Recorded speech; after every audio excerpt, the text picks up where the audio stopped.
오늘은 날 때부터 맹인이었던 한 사람을 예수님께서 고치신 이야기입니다. 요즘은 맹인이라고 안 하고 시각장애인이라고 이렇게 하는데요. 오늘 설교에서는 그냥 그 성경에 쓰인 용어대로 그냥 맹인이라고 사용을 하겠습니다. 혹시 듣기 불편하신 분이 있다면 설교 안에서 편의상 사용한다 그렇게 양해해 주시면 되겠습니다. 몇 주 전부터 우리가 살펴봤던 그 70인 파송 이야기부터 해가지고 어떤 바리새인이 와서 어떻게 영생을 얻느냐 하면서 하나님의 사랑, 이웃 사랑 그 두 가지를 또 답변을 또 하시고, 이웃 사랑에 대해서는 사마리아인의 선행, 그리고 하나님 사랑에 대해서는 마리아의 모범, 그런 것을 또 말씀해 주셨잖아요. 그렇게 하면서 오늘 내용까지 이어지고 있는데, 사실 이 모든 일들이 예수님 공생애 3년째 되던 해 가을부터 겨울 그 사이에 일어난 사건들입니다. 오늘 사건은 9장 끝까지 꽤 길게 나와 있는데 읽은 부분을 중심으로 해가지고 좀 핵심 위주로 좀 말씀을 드리려고 합니다. 지난주 중에 세계적으로 가장 큰 이슈는 아프가니스탄에서 벌어진 일일 겁니다. 미국이 한 20년 정도 그 탈레반 그리고 알카에다와 전쟁을 벌이고 있었는데 사실상 패배하고 철수를 하는 것이죠.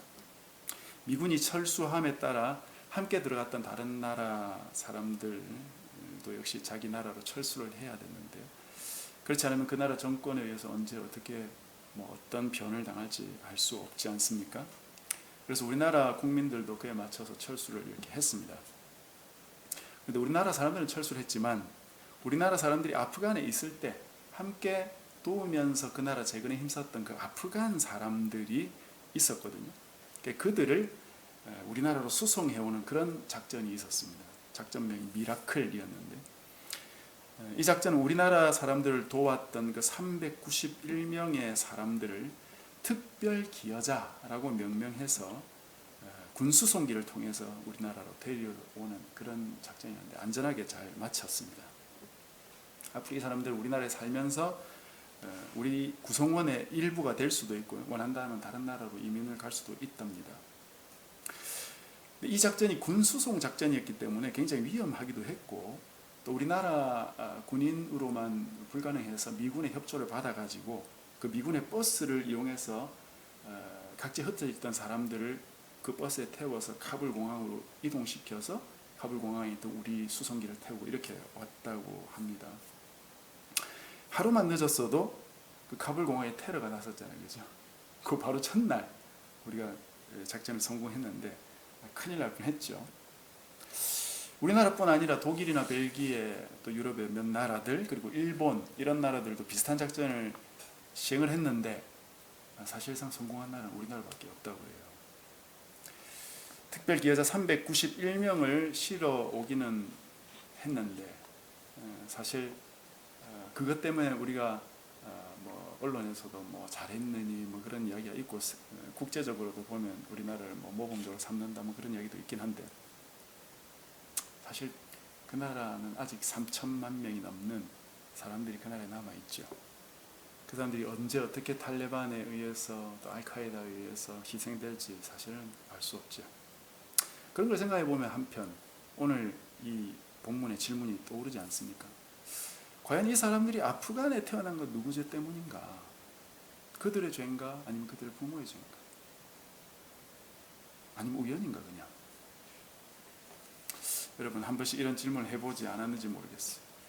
내가 어떤 아픔을 또는 어떤 고통을 받고 있다면 그것이 과연 누구의 죄 때문일까?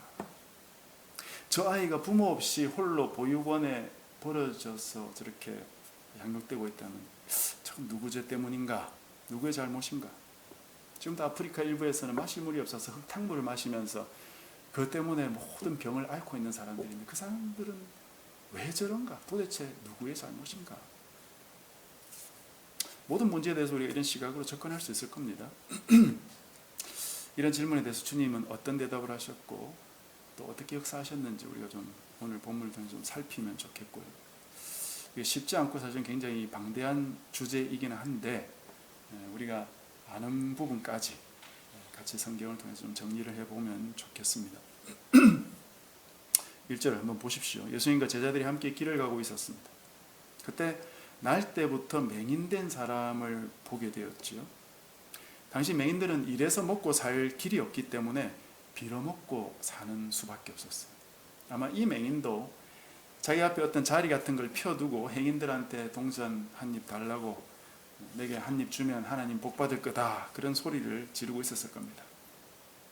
당시 이런 사람들을 돕는 것이 하나님께 복 받는 길이다, 그런 것은 일반화되어 있는 그런 생각이었기 때문에 사람들도 이런 사람들을 그렇게 도왔고요. 그런 도움을 통해서 이 사람들은 살아갈 수 있었다고 합니다. 그 모습을 본 제자들이 예수님께 여쭈었어요.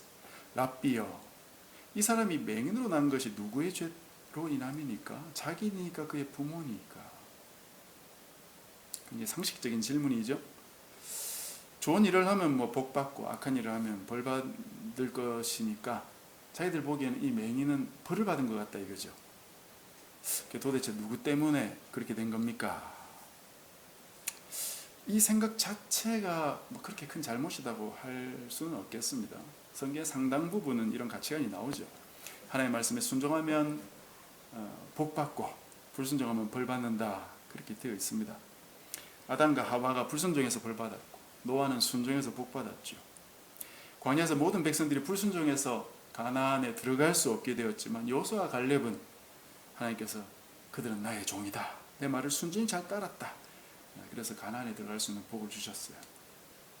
그리고 무엇보다 이스라엘이라는 국가가 망한 이유가 하나님 말씀에 불순종한 것 때문이었다. 그것이 바로 한결같은 선지자들의 외침이었어요.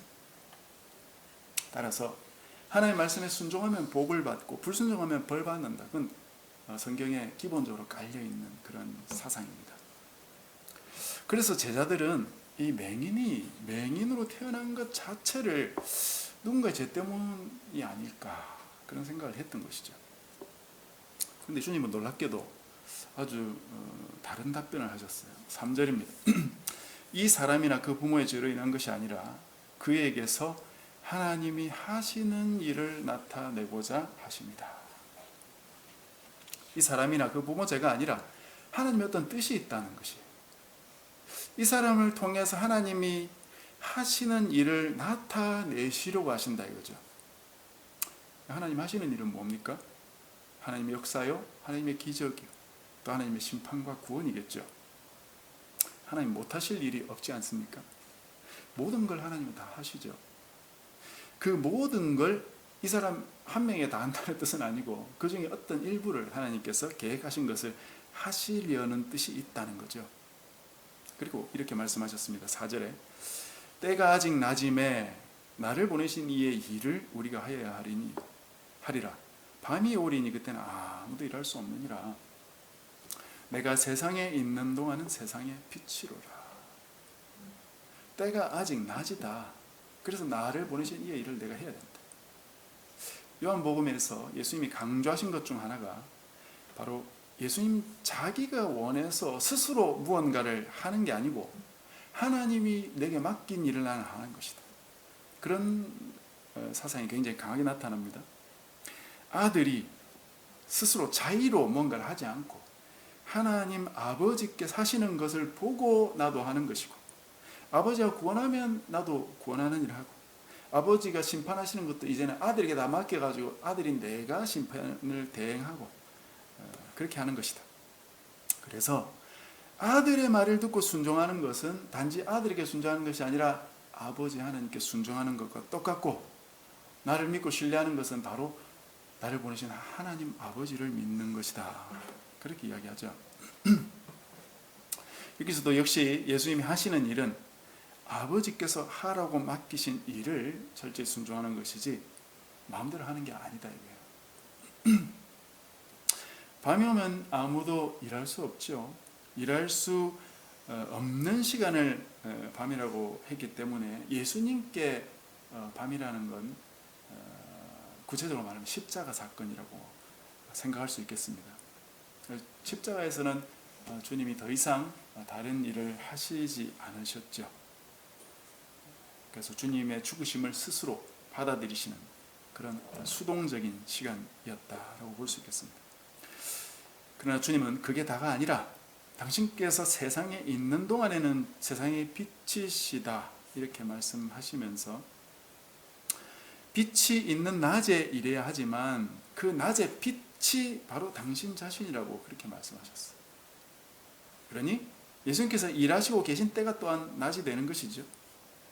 그러시고는 땅에 침을 뱉어서 진흙을 이겨서 맹인의 눈에 바르시고 실로암 못에 가서 씻으라 하셨습니다. 실로암은 보냄을 받았다 이렇게 설명이 되어 있는데 이 못은 인공적으로 바위를 깎아서 만든 못입니다.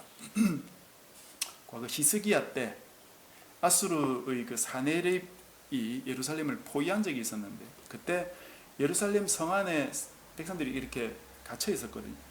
사람이 살기 위해서 가장 필요한 게 물이잖아요. 그죠? 그것을 위해서 그 전에 히스기야가 바깥에 있는 기혼샘이라는 그 샘의 입구를 막고, 왜냐하면 그 입구가 보이면 사내립이 그 물을 못 마시게 해버릴 테니까 입구를 막고 어디가 입구인지 모르게 하고 그 아래쪽에 수로를 뚫어가지고 한 500m 이상 되는 수로를 바위를 뚫어서 수로를 내서 그 물을 성전 안으로 끌고 들어옵니다. 성 안으로. 그게 그렇게 해서 만들어진 못이 바로 이 실로암 못이에요. 그런 실로암 못 자체가 바깥에서부터 보냄받은 물이에요. 그 물이. 동시에 이 못은 하나님께로부터 보냄을 받은 예수님을 상징한다라고도 볼 수 있겠죠. 하나님으로부터 보냄받으신 분이 세상의 빛이 되셔서 태어나 한 번도 빛을 보지 못한 이 불쌍한 영혼에 빛을 비추어 주시는 장면입니다. 실로암 못에 가서 씻으라.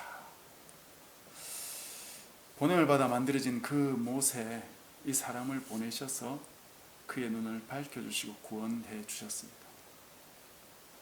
하나님께서 인간을 구원하시는 방법은 다양해서 한이 없습니다. 지팡이로 바다를 내리쳐서 갈라지게도 하시고 바위를 향해 외쳐서 거기서 물이 나오게 하셔서 구원하기도 하시고 못뱀을 그냥 바라보는 걸 통해서 독사의 독이 해독되기도 하셨죠. 예수님은 이런 아버지의 구원을 이어받아가지고 때로는 죽은 소녀의 손을 잡아서 그를 살리기도 하시고 귀신이 나가라고 명령하셔서 또 구원하시기도 하시고 그분의 옷자락을 손으로 만지는 것만으로도 혈류병이 낫기도 하셨죠. 그리고 오늘 말씀처럼 침을 이용해가지고 맹인을 보기도 하셨어요. 하나님의 구원 방법을 인간의 생각 안에 한계지어서는 안 된다. 하나님이 반드시 생명 축제나 콩나물 전도 그런 것으로만 구원하시는 건 아니겠죠. 때로 내 앞에 홍해 바다가 펼쳐지게 하셔가지고 도무지 그 앞에서 나는 어떻게 해야 되나 막막할 때 있지 않겠어요? 그렇게 앞이 캄캄할 때 그것을 가르시면서 나를 구원하실 하나님을 나는 믿고 있습니까? 아무것도 보이지 않는 광야 같은 그 가나안 땅에서 오직 하늘만 바라보며 살아야 할 때라도 하나님이 나를 먹여주실 것이다. 그렇게 믿을 수 있습니까? 어떤 상황이 오더라도 하나님께서 하나님의 백성인 나를 구원해 주시리라고 믿어야 하지 않겠느냐 이것이. 또 내게 반드시 특정한 믿음이 있어야만 주님이 구원하시는 것도 아니겠죠. 믿지 않던 백부장에게 믿지 않는다고 야단치시면서 믿음을 요구하실 때도 있었지만 몸을 꼼짝도 할 수 없었던 그 중풍병자를 고치실 때는 그를 메고 온 친구들의 믿음을 보고 치유하시기도 하셨고 오늘 본문에 보듯이 그 누구에게도 아무런 믿음 요구하지 않으시고 그냥 하나님의 일이다 하시면서 기적을 보여주시기도 하셨어요. 하나님은 우리와 거래하시는 분이 아닙니다. 내가 기적을 일으킬 테니까 너는 반드시 믿어야 된다. 그렇게 하는 게 아니라는 것입니다. 그냥 하나님은 하나님이 하시고자 한 계획대로 하나님 일을 하시는 거예요. 그래서 하나님 영광을 나타내십니다. 그걸 보고 믿는 자들은 하나님의 자녀가 되는 것이고 그걸 보고도 믿지 않는 자들은 심판이 기다리는 것밖에 아닙니다. 이런 사실이 공부인 생각해보면 얼마나 큰 위로가 됩니까? 만약 어떤 부분에 특정한 믿음이 반드시 내게 있어야만 구원하신다면 얼마나 조마조마하겠어요. 야, 내가 저런 믿음은 있냐 없냐. 막 재정이 없을 때 내가 재정을 다 하나님께 맡길 믿음이 있냐 없냐. 내게 뭐 병이 하나 생겼을 때 내가 이 병을 하나님께 믿음으로 맡길 수 있는 믿음이 있냐 없냐. 얼마나 조마조마하겠어요. 그러나 그런 거 상관없이 하나님 백성이라면, 하나님 백성이기 때문에 하나님이 하실 일을 하신다고. 하나님이 손을 뻗어서 그 백성을 구원하신다고요. 그러니까 이런 하나님을 믿고 있다면 얼마나 평안하고 안정되겠냐 이 말입니다. 믿지 않으니까 불안한 것이죠. 오늘 본문에서 이 기적을 통해서 결국 이 사람이 예수님을 믿게 되죠. 그 과정을 가만히 보면 굉장히 놀랍습니다. 이 요한복음 9장이 41절까지 길게 이어지고 있는데, 이 안에서 이 사람이 낫게 된 이유에 대해서 바리새인과 그 사람의 부모까지 등장하면서 여러 잡설이 난무하지만 제일 중요한 내용은 이 사람이 예수님을 다시 만나 그분을 믿게 된다는 것이에요. 그 부분만 조금 스케치하고 말씀을 정리하려고 하는데, 오늘 읽었던 그 11절에 보면 이 사람이 자신의 눈을 뜨게 해준 사람의 이름이 예수라는 것 말고는 아는 게 없어요. 그리고 13절 이하는 아무도 이 사람이 치유받은 지 하루나 이틀 정도 지난 시점에서 벌어지는 내용으로 보입니다. 왜냐하면 14절에 보면 예수님께서 이 사람을 낫게 하신 날을 안식일이다라고 과거로 이렇게 말하고 있거든요. 낫게 하신 날 이렇게 표현하고 있죠. 어쨌든 그때 바리새인들 사이에는 예수님을 저 사람은 안식일을 어긴 죄인이다, 아니다, 하나님으로부터 온 자니까 이런 기적을 행하지 않겠느냐 하면서 옥신각신하고 있었을 때 이 눈뜬 맹인은 예수님을 그분은 선지자입니다 이렇게 말했던 것이죠. 왜냐? 참 선지자는 말한 대로 이루어져야 됐거든요. 예수님이 시킨 대로 자기가 해보니까 눈이 뜨여지고 보게 되었다 이거죠. 아, 저분은 선지자입니다. 그래서 처음에는 자신을 낫게 한 분의 이름이 예수라는 것만 알고 있었는데 곰곰이 생각해 보니까 아, 그분이 선지자인 것 같다고 이 사람이 스스로 정리를 한 것이죠. 그 뒤에 이 사람 부모에게 바리새인들이 물어보죠. 부모는 예수님에 대해서 뭔가 이게 긍정적으로 그분이 그리스도다 뭐 이렇게 시인하면 출교당할 것이라고 이미 정해졌기 때문에 그걸 두려워해가지고 우리 아들이 다 컸으니까 직접 물어보십시오 그렇게 하죠. 그때 바리새인들은 예수님은 죄인이다라고 확정하고 있었기 때문에 이 눈 뜨게 된 이 사람도 예수님이 죄인이라고 인정하기를 바랐지만 이 사람은 예수님은 죄인인지 아닌지 내가 잘 모르겠지만 그 사람 때문에 내가 지금 보게 되었다 그 사실을 고백하죠. 그러나 그가 눈뜬 사실에 대해서 또 바리새인들이 재차 묻자 그것에 대해 30절부터 34절까지 길게 자신의 생각을 요약하는데 요지는 자신과 같은 맹인이 눈 떴다는 소리를 창세 이후로부터 들어본 적이 없는데 내가 맹인인데 내가 눈 떴으니까 이분이 하나님으로부터 오지 않았다면 어떻게 이런 기적을 행하겠습니까? 그 말을 했어요. 부모도 바리새인 눈치 보고 있는데 이 사람은 지금 자신에게 벌어진 일을 과감하게 고백하고 부인하지 않았습니다. 누구든 이렇게 됩니다. 자신에게 하신 하나님 역사 확실한 사람들은 하나님을 부인하지 않아요. 그리고 믿음은 이런 식으로 생기기 시작하는 겁니다. 내가 내 속에서 하나님을 믿어야지 만들어서 생기는 게 아니고 하나님께서 내게 하신 일을 경험하고 그걸 가지고 내가 곰곰이 생각해보고 묵상해보고 정리하면서 깨달을 때 그때 믿음이 생기고 확신이 생긴다 이거예요. 그 후에 예수님께서 이 사람을 만나가지고 결국 내가 그리스도다 이걸 밝히시면서 이 사람이 예수님께 경배하는 그런 모습으로 끝납니다. 이 사람이 예수님에 대해 가지는 생각의 변화가 아주 흥미롭죠. 처음에는 자신을 치유해 주신 분의 이름만 알고 얼굴을 몰랐는데 눈이 맹인이었으니까 그 뒤에 그분을 선지자로 또 그분을 하나님 보내신 분으로 결국은 인자로 즉 그 구약 때부터 기다려왔던 그리스도로 그렇게 인정하게 되었다는 것이죠. 재밌는 사실은 이 사람이 예수님을 인자로 고백하게 된 과정에서 그에게 도움이 된 주변 사람은 단 한 사람도 없다는 사실이죠. 부모님도, 바리새인 선생님들도, 주변의 이웃들도 아무런 도움이 안 됐습니다. 오히려 방해만 됐죠. 무엇이 이 사람이 이런 믿음과 그 확신을 가지게 했습니까? 오직 자기 안에 역사하셨던 그 하나님의 역사, 그것만 이 사람의 가슴 속에, 이 사람의 뇌리에 남아서 그것을 통해서 이 사람이 믿음을 가지게 된 것이에요. 우리가 믿음을 가지게 되는 건 하나님의 역사로 가지게 되는 거지, 목사가 잘 가르쳐서 가지는 게 아니에요. 사실 뭐 대단한 어떤 목사님이나 무슨 성경 박사님이나 나타나가지고 성경을 잘 배운다고 믿음을 가지게 되는 게 아니라는 것입니다. 하나님이 그 사람을 만지시고 그 사람 안에 어떤 역사를 벌어주시지 않으면 그 모든 일들이 사실은 소용없을 수 있습니다. 그것이 바로 하나님이 이 사람에게 하신 일이에요. 우리도 하나님을 향해서 진짜 믿음을 가지게 되는 것, 사실 주변 사람의 도움으로 되지 않는 것입니다. 먼저는 하나님의 확실한 역사가 있어야 되고, 그 역사를 하나님이 하셨구나라는 인식을 내가 확고하게 가져야 되고, 그걸 통해서 그 하나님의 역사를 되뇌어보고 생각해 봄으로써 깨닫게 될 때 믿음을 가지게 된다.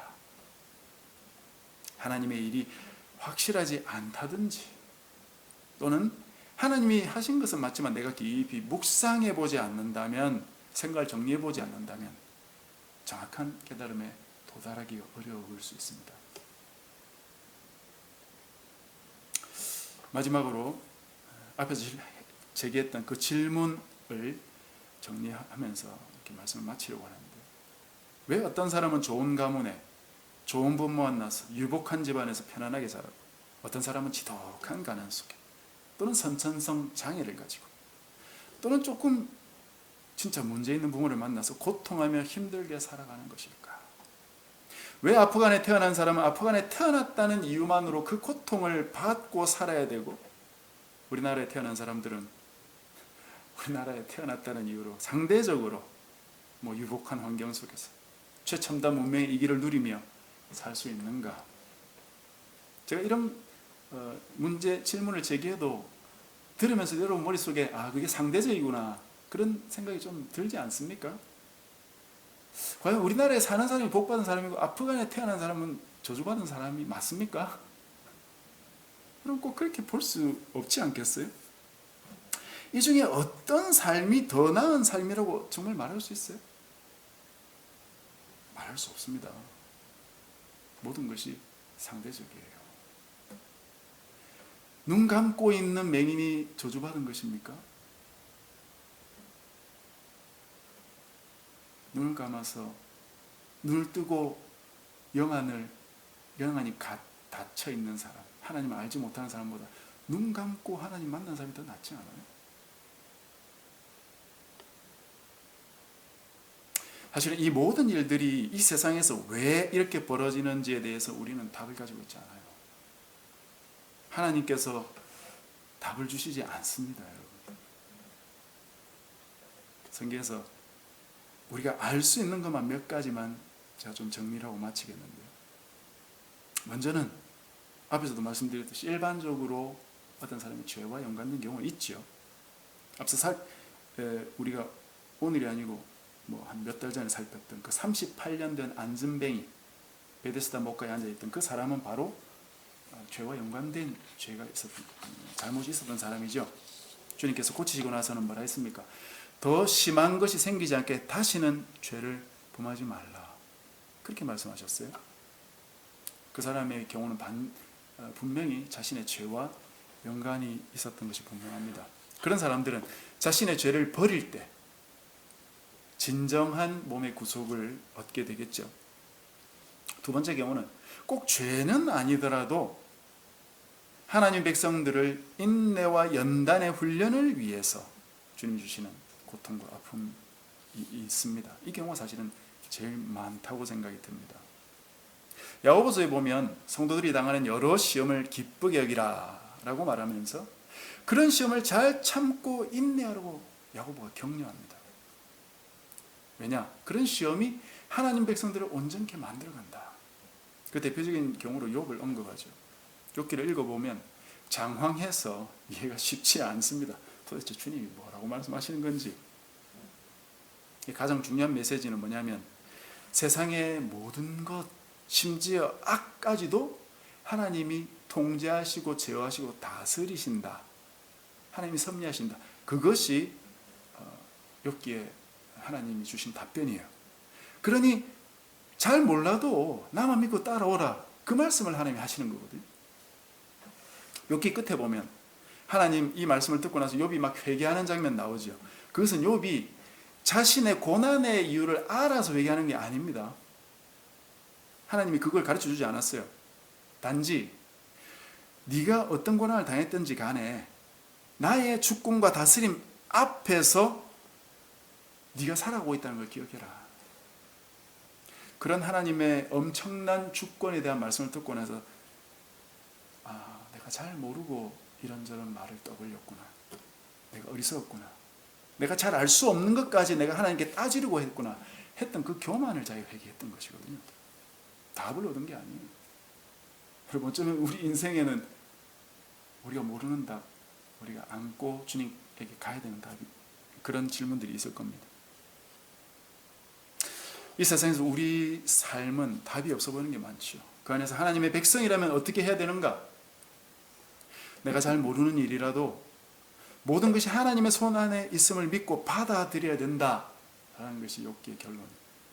하나님께서 하나님 백성에게 아무런 유익이 없는 고통을 주시겠습니까? 하나님 반드시 자기 백성을 온전케 하시고 거룩한 백성으로 만들어가기 위해서 그런 환경들을 다 사용하신다고 성경에서 계속해서 말씀하고 있지 않습니까? 우리를 구원하시고 거룩한 백성으로 만들어가기 위해서 자기 아들도 주신 아버지께서 어떻게 아무런 유익이 없는 그런 일들을 벌이시겠어요? 바울이 말했듯이 하나님을 사랑하는 자 곧 그의 뜻대로 부르심을 입은 자들에게는 모든 것이 합력해서 선을 이룬다고 하신 말씀을 기억하십시오. 이 말씀을 기록한 그 바울은 하나님께 내 병을 치유해달라고 3번이나 기도했지만 하나님께 거절당했던 바울이라는 사실을 기억하십시오. 그리고 마지막 3번째 경우는 오늘 본문처럼 하나님 특별한 목적이 있어서 그런 고통을 주고 때가 되어서 그를 낫게 하심으로써 하나님을 나타내시고 빛을 보이시는 그런 경우죠. 이런 극적인 경우는 우리가 많이 부러워하지만 또 이런 극적인 것을 경험한 사람들은 이런저런 강정을 하고 다니지만 사실은 썩 많지 않습니다. 그리고 경우도 다 달라요. 이 사람처럼 눈이 밝아지는 경우도 있고 좀 전에 말한 이 바울처럼 멀쩡한 눈을 가지고 있다가 하나님이 치셔가지고 3일 동안 눈이 안 보이지 않았습니까? 그래가지고 하나님이 고쳐주시긴 했는데 완벽하게 고쳐지지 않았어요. 그리고 전설에 따르면 이 바울이 늘 안지를 가지고 있었다 그러거든요. 확실하게 치료되지 않았습니다.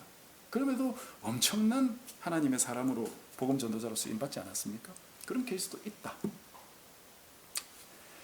어쨌든 이 땅에서 우리가 살아가는 삶의 형태는 제각기 다르고 너무나 다양하고 그 많은 형태 속에서 하나님은 분명히 그의 백성과 함께해 주시기 때문에 그분을 의심하지 말고 반드시 주님의 역사를 믿고 살아가야 된다 하는 것이 결론이에요. 그럴 때 정말 하나님 말씀대로 하나님이 날 떠나신 게 아니라 나와 함께하고 계시고 날 사랑해 주신다는 사실을 믿고 고백할 수 있게 될 것입니다. 말씀을 맺겠습니다. 하나님께서 이 땅에서 역사하시는 그 많은 경우를 우리 머리로 다 헤아릴 수 없어요. 하지만 분명한 것은 하나님은 그분의 백성을 책임지신다는 사실이에요.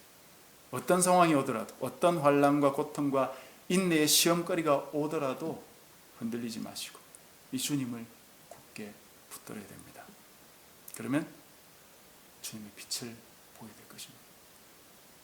그렇게 때로는 더듬거리며 때로는 또 확고하게 빛을 만나며 하나님 앞에 나아가는 저와 여러분 되시기를 주님의 이름으로 축복합니다.